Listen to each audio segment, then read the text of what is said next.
And welcome to Weather and Ag in Focus on this Thursday, November 4th, 2025. Well, it feels like November 4th out there. Easy, big shooter. It's raw. 49 degrees here at the studio. You got scattered showers in the FM area.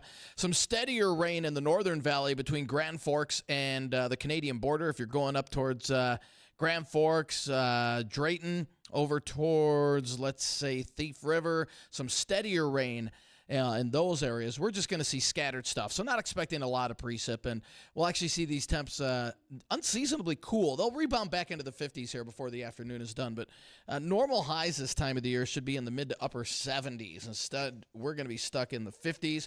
There were some areas, Bridgette, this morning out around, let's say, Oaks towards Hope, that saw mid-30s this morning. Now, it was only for about an hour or so, and I'll talk to Don about this when we have him on. We didn't have any reports of any frost, but I'm sure there was some in the low-lying areas. Absolutely. I would say low-lying areas probably saw some damage. We will likely see some soybeans turn a little bit quicker after this.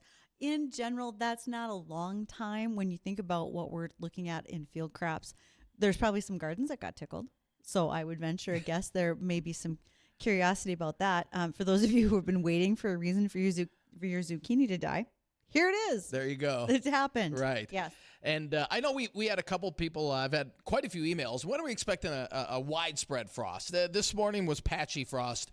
I do believe as we head into the upcoming weekend, we have a better chance of seeing some widespread frost throughout the area, and the timing on that looks to be probably Sunday morning as high pressure builds into the area. But for the rest of the afternoon, cloudy skies are going to hang with us. Now, the winds are going to pick up out of the northwest as a cold front is about ready to move through. That will pick it up to about 15 to 30. We'll stay in the mid-50s this afternoon with the steadier rain in the northern valley and into northwest Minnesota. The rain comes to an end as we head into the evening hours. We'll be left with mostly cloudy skies and breezy conditions overnight tonight. Mid-40s with a northwest wind 15 to 25. And then Friday, it's going to be a windy one. Northwest 20 to 30, mostly cloudy skies. Maybe a sprinkle, but most areas remaining dry with highs in the upper 50s.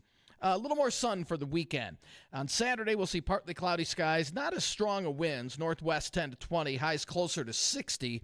And then Saturday night into Sunday morning, that's what I'm worried about. High pressure builds in. That means light winds and clear skies. And we're looking at lows in the mid-30s, and I know some of those lower-lying areas will probably be 33, 34. I'm not expecting a hard freeze out of this Saturday night into Sunday morning, but definitely a more of a widespread frost. And then we'll rebound into the mid to upper 60s Sunday, and then we moderate things into the 70s and even a few 80s as we head into next week. So we're not done. In fact, looking long-term through the middle of the month and beyond, I'm seeing temperatures at or above normal throughout our area. So this is just a quick, cool snap. After this, we moderate things back to where they should be. And more than likely, we'll probably have a streak of above normal temperatures. We were talking off air that one of our computer models had us in the 90s next week. Now, that's pushing it. That's pushing it a little bit. But I do think we'll see temperatures back into at least the lower 80s. And that seems about right for this fall. I mean, it's sort of like that surprise warm-up every February. You get a little bit, and y'all are excited. You're like, hey, it's spring. And then winter comes back and slaps you in the forehead. So that's kind of what we're doing right now. Summer is going to go away for a few days. I will say that because I didn't have the furnace on in my house, I'm sort of holding out right now. Mm-hmm. I'm like, come on, it's going to be 80 next week. I woke up this morning. It was how cold? 63 degrees in the house. Oh, mine was 66, and I thought that was cold. It goes to 66 in my house every night during the winter. So whoa. I did have an electric blanket plugged in for a while. So I'm like, yeah, it was not that big a deal. Uh-huh. I had other heat sources, you might say. So it was fine. Do you have animals? Do you have any? I'm not talking about Randy. I have lived through cattle, horses, farm dogs, etc. So I do not have none in the in-house house. pets. Okay. Well, frankly, I'm barely housebroken. I mean, really, you guys? Don Kinsler sitting in the studio with us from NDSU Horticulture. Don knows I'm not home a lot. Good point. So yeah. what am I going to do with a dog? And a cat is just going to flip you off when you walk through the door and say, where the hell have you been? That's a good point. So I don't really need that. I got enough attitude in my life. I don't need a cat that does it to me too. Right? Yeah.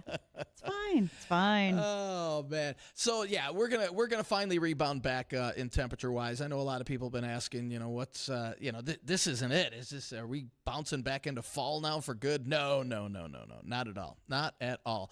And again, the LRC didn't have our first really widespread freeze until just after that first week in October. I think that's when best chance of a widespread freeze. But again, there will be areas of there was areas of light frost this morning, and then I think a better chance of a more widespread frost, as I said, Sunday morning. Okay. So a little chilly going to church services Sunday morning. You might want to grab a jacket. Grab that extra jacket for but sure. But it's going to be fine when we get out to Big Iron. It will, yeah. Next week looks great. Make sure to come out. Bridgette and I will be out of Big Iron at the Morton Building. All shows will be hosted at the Morton Building. We're looking forward to people stopping by to see us. That would be great. Stop on by. We're going to be running some specials if you're interested in the LRC. What you got on sale? You got a coupon? We've got a bunch of flyers and coupons. If you're interested in signing up for the LRC or learning more about it, stop over and talk to us, and we'll give you some more information on that as well. I'd be happy to see that. Yeah. So Thursday, that's today, and we have begun a new, I'm not sure if I call it a segment, but something we want to do through the month of September is we want to continue to raise the awareness of what's going on for mental health and suicide, particularly in farming. September is Suicide Awareness Month. We are now up to roughly 5 farmers in the last month that have lost their lives by suicide, and we know that things are going pretty tough out there. I was told this morning that southern rust and anthracnose is really eating up the corn crop, whether you're in Iowa, South Dakota, Nebraska. And we are watching those things happen across the U.S. Equipment and machinery is tight. Folks are very concerned about some of their payments for land, et cetera. And we just want to remind folks that farming is more than a job. It is a way of life. And let's be honest, it's not easy. We have weather, long hours, financial pressures that take their toll. And with this September being Suicide Awareness Month, Prairie St. John's wants you to know that you are not alone. They are here for us, whether we are farmers, families, friends, neighbors, whether it's your banker, your insurance agent, and more. They want to talk to you, and they will offer you hope and healing. Not everything ends in suicide. Anxiety and depression is running high amongst our farmers, and we want to do our best to help them out. And again, Prairie St. John is there for it.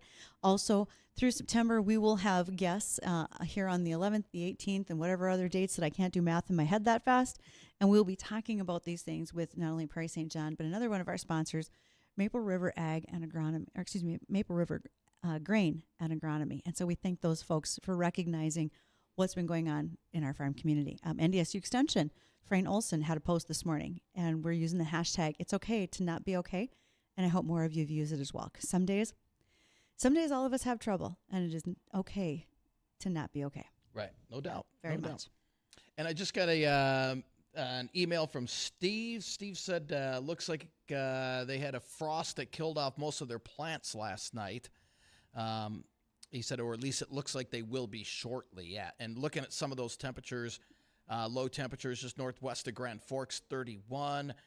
And as I was saying earlier, out around the Hope and Prosper area, right around that, just above the freezing mark. So, yeah, it was a chilly one this morning for sure. Did Steve say in his email where he's located? Steve, shoot me an email, but I'll shoot him an email back. Yeah, And find out exactly and hopefully where he's Steve's at. listening. I'd love to know where he's at, because if they had garden produce that was affected by it, I'm very curious. I understand that one of my neighbors went to get a zucchini yesterday, and she said there's one in my garden that could be used as a lethal weapon. So that tells me my zucchini is still doing fine, but maybe not after last night. So I will double check that today when I get home. Yeah, no doubt. And speaking of plants and what's going to happen to them after this frost, a returning guest I'm sure many are familiar with, Don Kinsler from NDSU. Don, welcome before we go to break. Good afternoon. Thank you for inviting me. We've got to get you an office here. You're here so much. You can share one with Daryl Richardson, state climatologist. And he's awesome. I've known Daryl for years. If nothing else, the jokes that Daryl tells are worth you sharing an office with him, Don. Oh, definitely. But I love Daryl. I was booked on for incredibly selfish reasons. This time it's my What's that? lilacs. Yes. We need to talk lilacs. We have got to talk lilacs when we come back from the livestock update from the American Farm Network, because I know it's not just my yard that is seeing some concerns. It's a region-wide epidemic. Oh, I am going to be learning to use the fogger and some fungicide next spring. I can feel it in my bones, and we've got to take care of that. But in the meanwhile, yes, we do want to make sure that those of you who are listening can call and ask those questions of Don. You can reach us on the JLA Insurance phone line at 701-293-9000. Additionally, you can find us weather or ag at flagfamily.com. We are live streaming today on Facebook, YouTube, and Acres TV. And we will be back after the American Ag Network's livestock update, and we will be doing that and joining our conversation with Don Kinsler. Fire up those phones. You all got questions. I know it. We'll be back.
Bet you weren't expecting to have a coral laundromat studio, but I was. I mean, let's face it, ag is dirty, whether it's saddle blankets. We are getting ready to go back into winter. I'm thinking about taking my coveralls in and having them washed there because they are so bulky in my own washing machine, and I maybe didn't wash them after last spring. So I better get my stuff cleaned up, and the rest of you can too. Again, that's Coral Laundromat here in town. And we are joined today by our guest, back by popular demand. He does his own stunts, but he shouldn't. Don Kinsler, stay off a ladder with a running chainsaw. That's his advice. All right, Don. My lilacs right now? Oh, heavens to Betsy. You guys are never going to let me forget about the being up on the ladder You and the got that chainsaw, right. which you're never supposed to be doing, and No. I did. And I'm I'm one not. lucky man. You are one lucky man. You were darn lucky I didn't call your wife. Well, she was there at the bottom of the ladder. Oh, God. But, That's a big no, Don. Big no. Yeah, she was. Luckily, it was only a dislocated shoulder. Yes. Yeah, that could have ended up very bad. I do not recommend that to anyone. Running chainsaw up on a 10-foot step ladder, no good. I use you as an example of what not to do for Yes. safety demonstrations. Yes. So I thank you for that. Please do. You guys, your job's an extension. They never end. You're solving problems in the field and for safety all the time. And we're demonstrating what not What to to do. Okay, occasionally, too. So, lilacs. On to your Please. lilacs. So lilacs are my favorite. I have several. I love them. I have special ways to commemorate lilacs in my life. I cut lots of them every spring, drag them in the house where they make me sneeze, and I don't care. But they were a big part of my life growing up in shelter belts. Has something changed in the hybrids and varieties? Because why are my lilacs falling apart right now? I know there's a fungus, but what's going on? No, it's interesting. I appreciate that you grew up with lilacs. You treasure them. In fact, occasionally when people ask that they'd like to plant a memorial to someone, a tree, a plant, something to memorialize someone's passing. And I often suggest a lilac because lilacs can be there hundreds of years. Yes. There are pioneer farmsteads in the area. Lilacs still growing beautifully. Yes. And you mentioned the lilacs in shelter belts, beautiful lilacs in shelter belts. So, what has happened to some of the lilacs over the last years? Yours included. And as I drive around the region, many lilacs badly affected last year and again this year. So it oftentimes starts middle of summer where the lilac leaves, and we're talking old, nice, established lilacs. Usually, mine are about Yeah. 20 years old. Yeah, exactly. I've seen some that must be at least 50. Yes. Beautiful on the outer edges of shelter belts. And so middle of summer, leaves turning yellow, maybe getting a few spots, and then pretty soon it goes from yellow to brown, crispy brown, then the leaves falling off. And I've seen some last year, this year, where all the leaves are gone off of the lilacs. They look terrible and absolutely, just awful. Mine are dropping leaves right Disease. now. And I've gotten probably no less than 30, 35 emails about this with photos. And, for that amount of people, there's a ton more that this has happened to. So what went on? Okay, a year ago, in the spring of the year, we had a very wet spring. It was a very cool, wet spring. The area became a petri dish for fungal-type diseases. I thought that was just a daycare, but no, it's trees too. And nice. A fungus got started, and it was analyzed to be Pseudocercospora, all one word, Pseudocercospora, which was the fungus, the actual fungus type of fungus that caused this. And so that fungus can survive winter in the trash, the leaves and stuff that drop. So in many areas in last year on lilacs, it got established. And then this year, we've had a lot of moisture, humidity, plentiful moisture. And so in many areas, that disease, that fungus sprouted up again. And so it has affected many this year. So usually when I get the emails, and as you're asking, Bridgette, emails, okay, first of all, what is it? And what can we do about it? And is this killing my lilacs? Okay, so the last part first, is it killing my lilacs? Please, God, tell me no. No. Okay. Okay. No, with a little asterisk beside it. If this happens too many years in a row, this is causing great stress on lilacs. If this happened many years in a row, it could conceivably kill the lilacs. Has it killed them yet? I doubt it. But here's the way to tell if your lilac is going to be okay. This time of year, trees, shrubs, including lilacs, have already set down the buds for next year. So if you look along a twig of any tree, shrub, and they're very noticeable on lilacs, if you look along the twig where the leaves, even if they fell off, where the leaves joined the twig at that axil, that leaf axil, there is a bud formed. And with lilacs, up at the tip of the bud, they're big, fat, healthy, because oftentimes that has the little teeny flower that's going to burst forth next spring. Right. So these buds are already formed. And so if you look at your lilac, even though it looks really bad this year, if it has set down next year's buds, that's a wonderful sign. That's a sign that it should burst forth in leaves next spring. And also scratch the twigs, give it the scratch test with your thumbnail. If underneath the outer bark there's a good green layer, the cambium, then there is life there. If there's no buds that have been formed, if the twigs are brittle and no green layer, then I'd be worried. The roots might still be alive. And so a common question I'm getting too is, and we'll get to the some of the prevention in a minute, is should we just be cutting these down? Please, this God, time no. of year? I mean, when you said asterisk no. behind they maybe have survived, I almost had to get a chair. I usually stand for this show, but no, I might have to sit down. No, I'm very optimistic that these lilacs are going to be okay. But even though they look ragged, rough, do not cut them down this time of year. Okay. If we're going to rejuvenate them, and lilacs rejuvenate nicely, maybe an old woody type, maybe it's time to rejuvenate them. You can rejuvenate them in early spring. They won't bloom that year, but that's okay.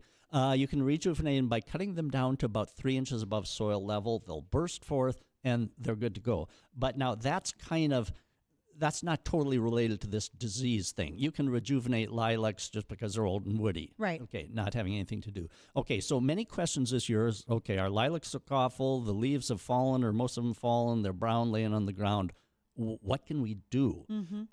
This is not the time that a fungicide would be effective. No, we're past that point. Fungicide exactly. is ineffective in this time of year. Exactly. So the time, if you've been affected with this for a couple of years or even this year, we need to plan ahead because the window to apply that fungicide, and like you said, Bridgette, they're preventative. Most fungicides create a coating on the leaves or the developing tissue, a coating that then the fungus can't penetrate. So they're preventative. So the time to apply a fungicide is next spring. And now here's the tricky part. It has to go on very early, just as the new leaves are starting to unfurl. Okay. So it doesn't get put on when you start seeing the disease, because if you start seeing the disease, that fungus is entrenched in that leaf and it's probably going to continue on and get worse. So, and even such as in June when the leaves still look okay, that might be too late even there. So as soon as those leaves are unfurling in early May probably, that's the time to apply a fungicide. And garden centers have kind of all-purpose fungicides that can be used trees, shrubs on those. And so prevention is all what it's about. So, Don, you called this a pseudocercospora. We spray for a lot of cercospora in sugar beets. So something that will ultimately work for prevention of cercospora would work for this. You're talking to somebody who's got a fogger for the back of her lawn tractor. Sure. I'm pretty sure I'm firing up the fogger early this year, and it's not just going to be the lilacs. I'll probably hit the peonies. Wouldn't hurt to dust those grapes, etc., and the rhubarb on the way by, right, rhubarb because is of course, affected by it. Exactly. Rhubarb can get diseases, leaf diseases easily. It does get cercospora. Yep, I've got a couple of dozen of those emails in my inbox also. And so many of these kind of all-purpose fungicides. So look at the label. Many of them will list trees, shrubs, vegetables. So look at the label, follow that for whatever particular thing you're applying it to. And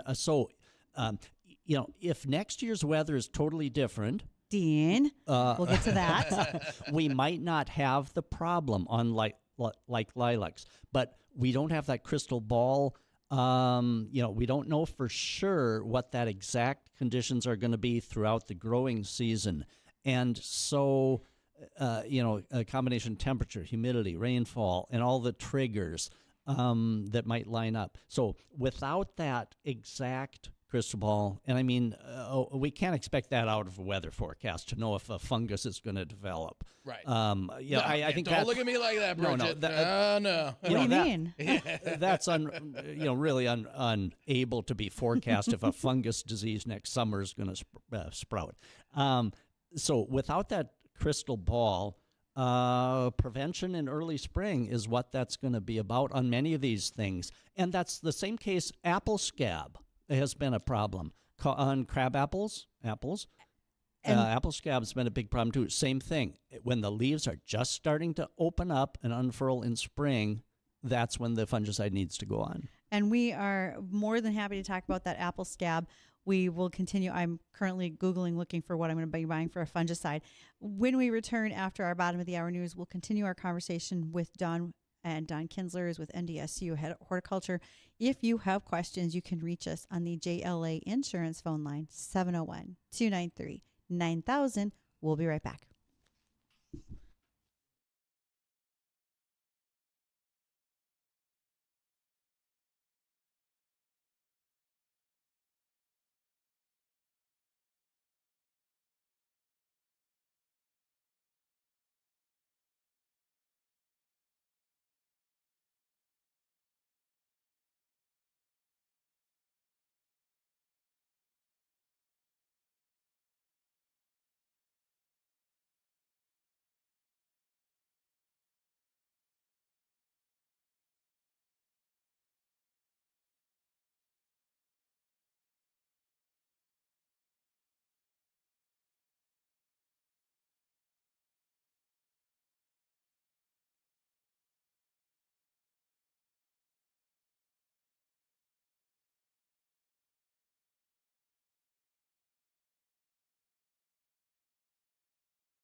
Our Here We Grow wheat project has ended for this season. We harvested our wheat crop, and a big thank you to those who can help you in the future when it comes to marketing your grain crop, whether it's corn, soybeans, or wheat, and that would be Progressive Ag.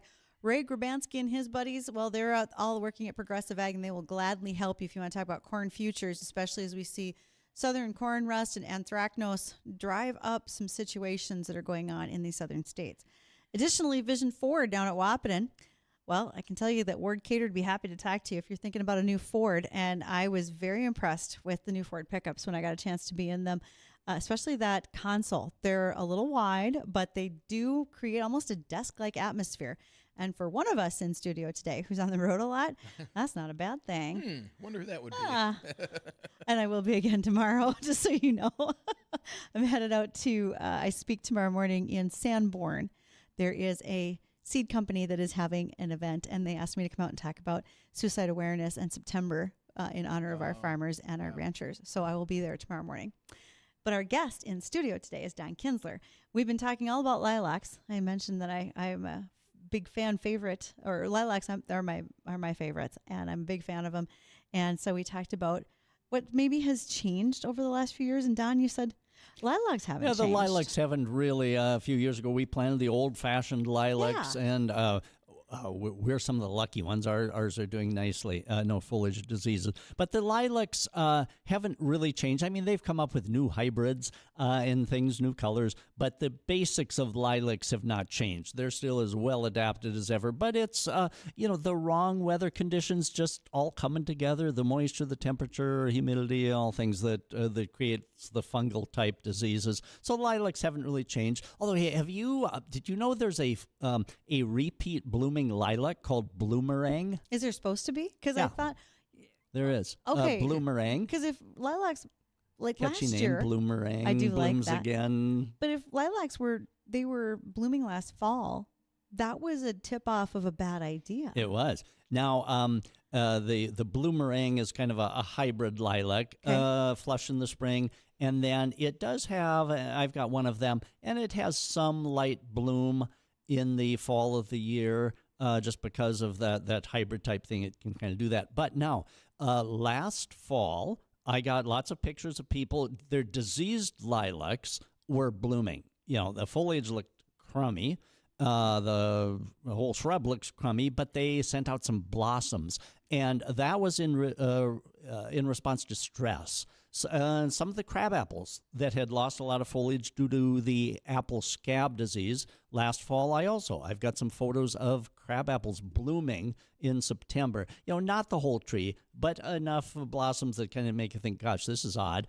And so sometimes stress will trigger a blossoming like that. Good Lord, if maybe it's stress, I had a blossom like a rose bush. Got it. And so anyway, on a stressed tree, that's not a good thing. But on this bloomerang lilac, they're still healthy, and they do produce some late summer blossoms. I don't know. There must be like one of those 1970s K-Tel commercials as a kid that bloomerang is in my head. There's a song for me.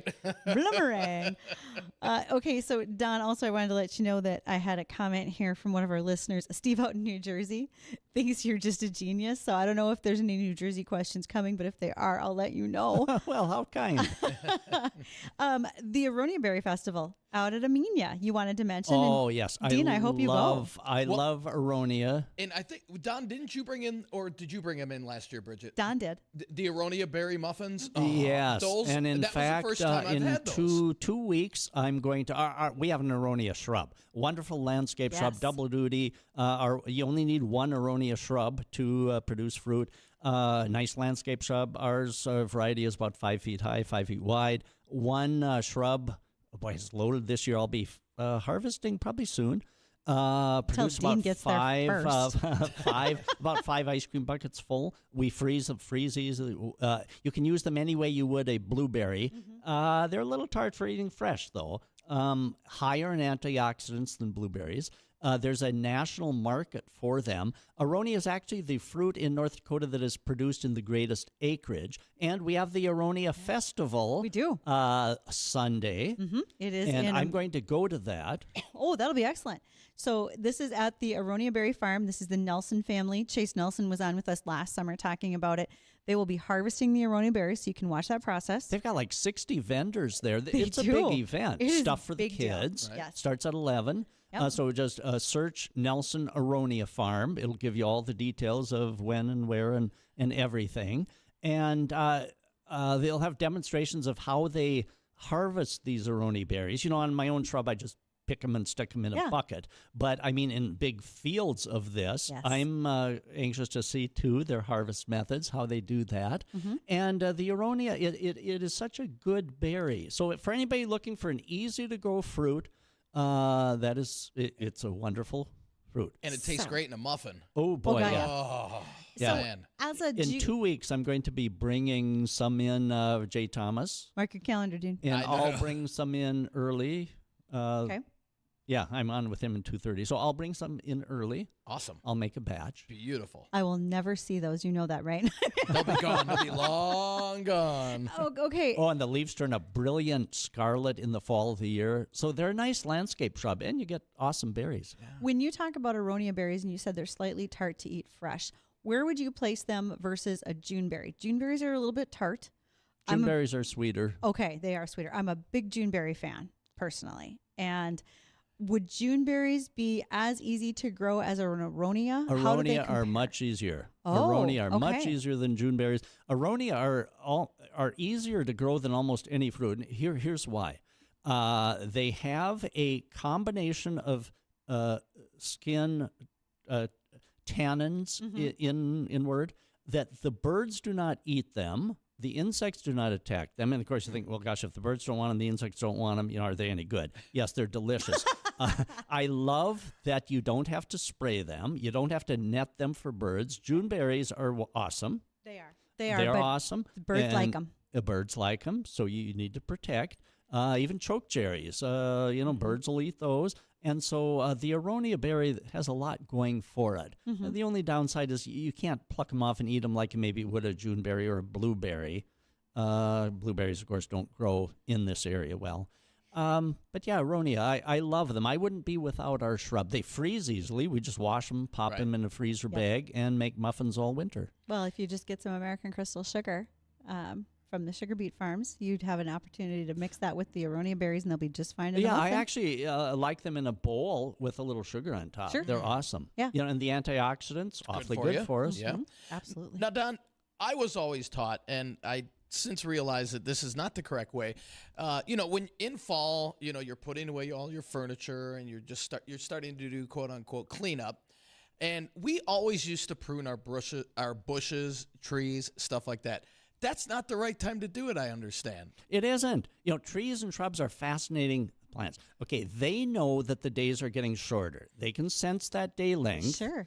And they start to shut down in preparation for kind of the long preparation for winter, so that they're ready when winter sets in. And so they stop their cell division or start slowing down their cell division. And if we prune in the fall of the year, they're not doing the cell division that will seal over those pruning cuts. And so those pruning cuts remain open for most of the winter. There's more chance of drying out.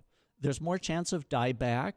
There's more chance of something going wrong. There's not a good reason to prune in the fall. But if we have kept the bushes and shrubs nice and tidy through the summer months, this shouldn't be a problem, right? We should already be okay because we started out really good in the spring, be okay. right? Yep, exactly. Okay. And so because there's not a really good reason to prune shrubs or trees in the fall, it's better to wait until late winter. As we, right before the growing season, then you make the pruning cuts, the growing season is going to start, the cell division will kind of seal off those pruning cuts and less chance of something going wrong. Okay, now it doesn't mean if you prune something in the fall, it doesn't mean it's automatically going to die. Right. But so don't anybody panic if you just pruned your dogwood.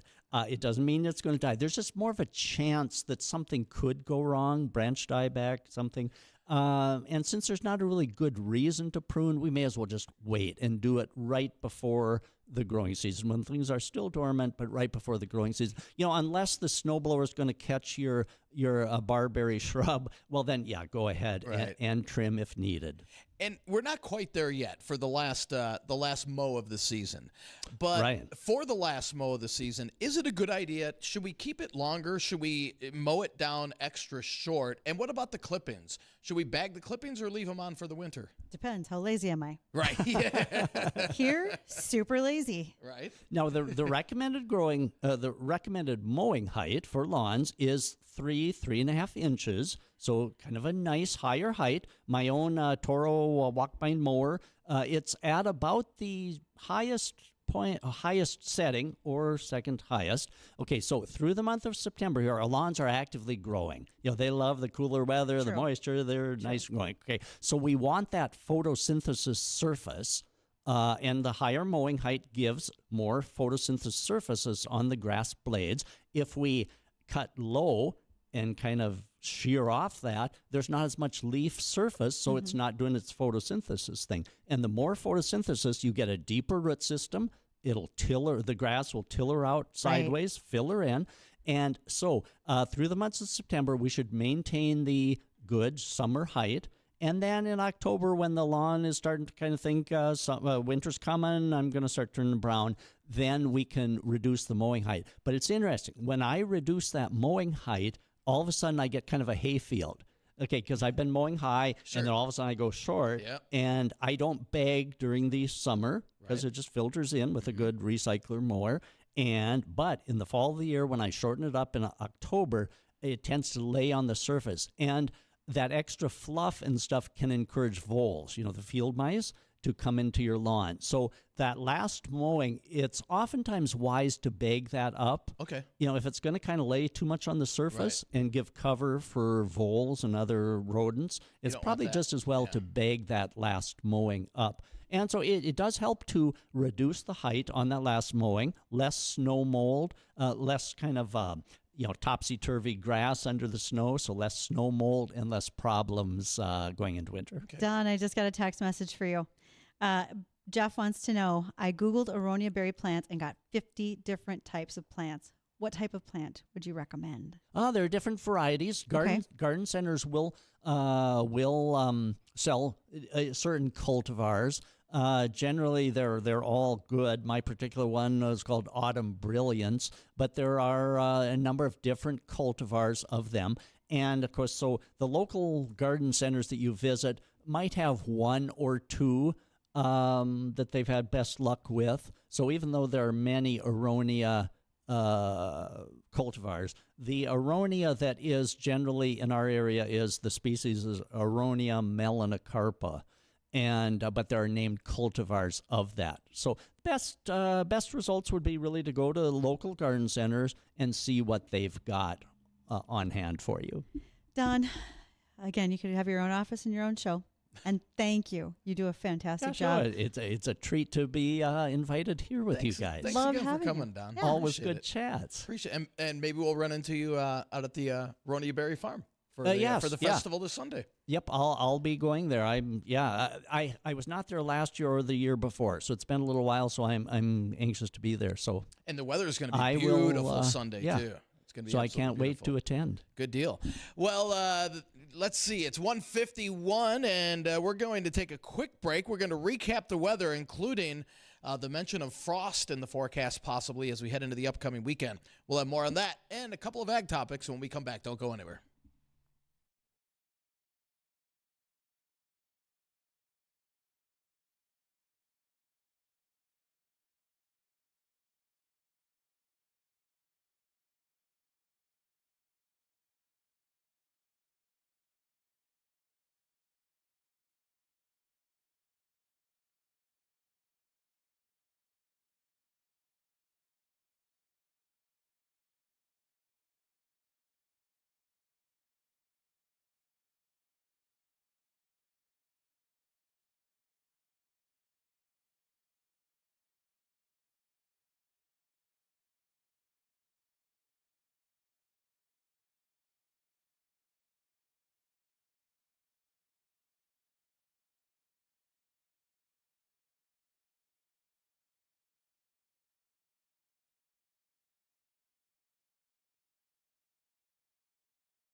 And welcome back to Weather and Ag in Focus on this Thursday afternoon, and temperatures unseasonably chilly out there. We've got some rain in the north from Grand Forks to northwest Minnesota, some steadier rain, otherwise just scattered showers around the area. We're at 50 degrees, but in the Northern Valley, temperatures only between 45 and 47. It's a chilly day out there, slightly warmer temperatures out to the west, and we'll hope to rebound back into the 50s here before the day is done, and just scattered showers for the remainder of the day. As winds turn to the northwest, they'll increase as we head towards evening, 15 to 25. And tonight, the rain pushes east, mainly cloudy. Not as cold as this morning, but it will feel just as cold because we're going to have northwest winds 15 to 25, lows down into the low to mid 40s. And then as we head into Friday, mostly cloudy, still breezy, northwest 20 to 30, and highs in the upper 50s. And then Saturday, Sunday, we'll see more sunshine. Highs around 60 on Saturday, mid to upper 60s on Sunday. Saturday night into Sunday morning, high pressure builds in, light winds, clear skies. All the perfect ingredients for a frost. Looks like about 35-ish, right around there, give or take a degree or two. I'm not expecting a hard freeze, but I am expecting some frost Saturday night, Sunday morning. And then we can kick that to the curb because next week we warm things back up into the 70s. I even see some 80s in the forecast as we head towards later next week. So we'll get our first frost of the season. Some areas saw that this morning. And we saw our first frost this morning, and I think more of us will see that as we head into Saturday night and into Sunday. Still don't see a widespread freeze. That's good. It's a little early for that, so we don't need that. But definitely some cooler weather for the next few days here, and then nice mild weather finally pushes in for at least a week and maybe a little bit longer than that as well. Well, I mean, this is just the way September goes. It's kind of like our February. Mm-hmm. Things roll back and forth. I'm not worried about it. If we have a little bit of frost, it's going to affect our gardeners more than it will our folks in the field, I think, at this point. I could be wrong, and I would welcome those emails that tell me that I am. That's totally fine. But I think for me, and this is just personally in my neighborhood in Northwest Cass County, if that damn zucchini plant dies, I'm okay with it. Just enough of them, right? Let her go. But otherwise, everything should be fine. I mean, we're all trying to get our tomatoes to ripen. We may have to bring them in the house and let them sit for a day or two, but it's going to be okay. And we know that this happens, right? It's September. This is the timing of the year. Yeah, it's at we're just about at that transition month, and we're just like I said, I was looking. Our record lows are right around the freezing mark, and honestly, we weren't far from that this morning in some areas. So we're not quite at record territory, but it's a little colder than it should be. But again, not till next week. Yeah, and then next week this will be long forgotten. And apparently, something from the west is moving in that's going to bring some heat along with it. Yes. That's my guess. Big old heat ridge is Okay. moving in. You got it. Well, Good for Bridgette, myself, I want to thank you for joining us. Don't go anywhere. Tim Flacco on the Jay Thomas Show. He's coming up next.